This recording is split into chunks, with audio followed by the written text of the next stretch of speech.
দেখতে পেয়েছি যে বিলের সাথে সংযুক্ত যে জলাশয়গুলো আছে সেগুলোতে কিন্তু বিভিন্ন আবাসন কোম্পানির সাইনবোর্ড আছে, ঠিক মূল বিল এলাকাতে না থাকলেও। আমরা জানি যে এখানে অবৈধভাবে মৎস্য আহরণ, বালু উত্তোলন, মাটি ভরাট এই কাজগুলো চলছে। বিলের যে প্রতিবেশ ব্যবস্থা, বিলটা পদ্মা নদীর সাথে এবং ধলেশ্বরীর সাথে সংযুক্ত হওয়াতে যে খালগুলো দিয়ে পানি এখানে আসতো সেই খালগুলোর মুখ বন্ধ হয়ে গেছে বা খালগুলো ভরাট হয়ে গেছে। আমাদের প্রথম কাজ হবে এই পুরো বিলটাকে এটার একটা সীমানা চিহ্নিত করে দেওয়া আর ওই জলাশয়গুলোর মুখগুলো উন্মুক্ত করে দেওয়া। সেটা যদি স্লুইস গেটের কারণে হয়ে থাকে সেটার ব্যাপারে আমরা ব্যবস্থা নেব, আর যদি পলি জমি হয়ে থাকে সেটার ব্যাপারেও ব্যবস্থা নেব। কিন্তু বিলটার জন্য আসলে একটা সমন্বিত রক্ষা প্রকল্প হতে হবে, কারণ এই বিলটা কিন্তু শুধুমাত্র মুন্সিগঞ্জের বিল না, এটা তো আমাদের সকলের একটা বিল। এটাকে জাতির কাছে পরিচিত করাটা যেমন জরুরি, এই বিলটাকে কেন্দ্র করে অন্যান্য বিলে যে দখল চলছে সেটার ব্যাপারেও একটা বার্তা দেওয়াটা জরুরি। আমরা গাজীপুরের বেলাই বিলেও একই কাহিনী চলছে। তো আমরা আজকে ভূমি প্রশাসন, জেলা প্রশাসন, পানি নিয়ে কাজ করেন এরকম সংস্থাগুলো আমরা এক হয়েছি, গৃহায়ন এবং গণপূর্ত উপদেষ্টা আছেন, যে আমরা কি করে সমন্বিতভাবে দ্রুত কিছু কাজ শুরু করতে পারি।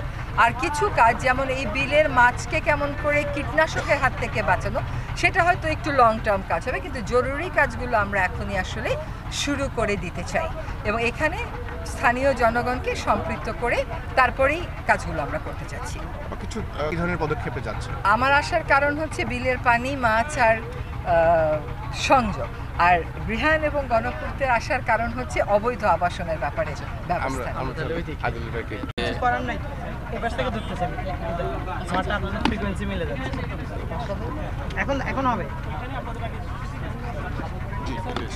ভূমিদস্যুদের অবৈধভাবে জায়গা দখল করে, ঠিক আছে, ভূমিদস্যুরা যে অবৈধভাবে জায়গা দখল করে এখানে এই বৈচিত্র্য ধ্বংস করার চেষ্টা করে, এখানে নানান রকম স্ট্রাকচার বানানোর চেষ্টা করে, এটা আমরা বাধা দিব এবং সেই বাধাটা কিন্তু আসলে আমরা একলা দিতে পারবো না। এখানকার যারা স্থানীয় জনসাধারণ তারা তো একটা প্রতিরোধ গড়ে তুলেছিলেন এখানে যখন বিমানবন্দর বানানোর একটা ফ্যাসিবাদী চেষ্টা করা হয়েছিল, তখন সেই শক্তিটাকেই আমরা পুঁজি করে কিন্তু আমরা এই অন্যায়ের বিরুদ্ধে আমাদের এই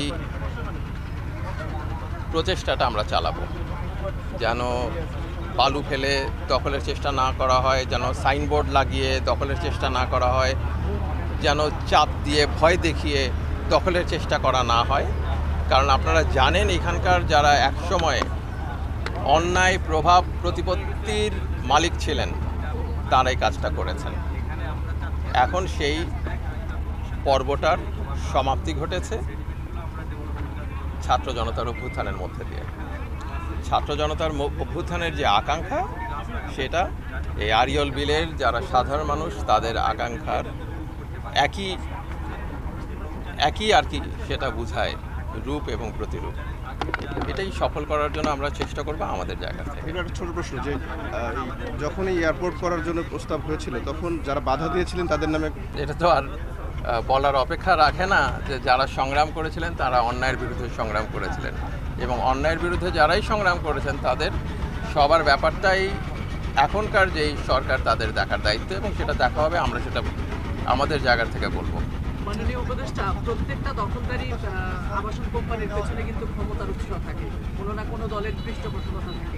এই সময়ে কি সেটি অব্যাহত থাকবে কিনা বা আপনারা কঠোরভাবে তাদের বিরুদ্ধে ব্যবস্থা? এখন কোন দলটা ক্ষমতায় আছে?